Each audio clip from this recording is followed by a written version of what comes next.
মুক্তি সংগ্রামে, গণতান্ত্রিক আন্দোলনে, মানসিক অধিকার প্রতিষ্ঠার জন্য যার অবদান অপরিসীম এবং যাকে আপসী নেত্রী হিসাবে আমরা সকলে জানি, তার আজকে মৃত্যু ঘটেছে।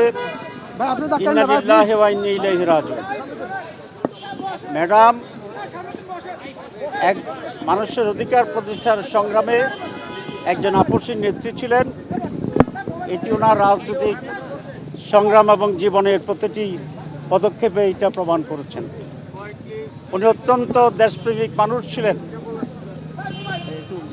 কোনো বড় প্রতিবেশীর সাথে উনি কখনোই দেশের সাথে আপোষ করেন নাই এবং এই জন্য অনেক সময়কে রাজনীতি নিপীড়নের শিকার হতে হয়েছে।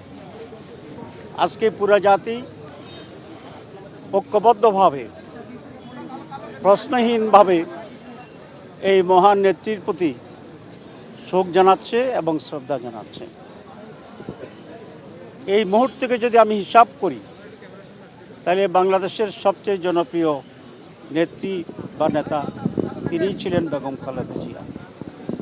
তিনি যখন অসুস্থ ছিলেন, আমি দেখেছি পুরা জাতির সকল দল মতের মানুষেরা অত্যন্ত উদ্বেগের সাথে ওনার সুস্থতা কামনা করেছিলেন, ঐক্যবদ্ধ হয়ে পড়েছিলেন সাধারণভাবে।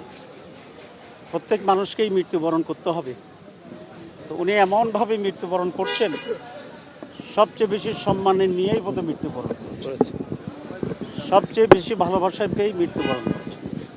রাজনৈতিক জীবনে উনি সফল ছিলেন, উনি মৃত্যুকালীনও সফল হয়েছেন। আমরা আল্লাহর কাছে এই মোনাজাত করি, আল্লাহ যেন তার গুনাহ-খাতা মাফ করে দেন, ওনাকে ক্ষমা করেন এবং ওনাকে জান্নাতুল ফেরদৌস দান আমিন।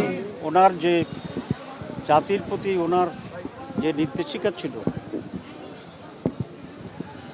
দেশপ্রেম, এটাকে অনুসরণ করে দেশের মানুষ এই দেশের প্রতি, জনগণের প্রতি তাদের দায়িত্ব পালন করবে, এটা আমি আশা করি।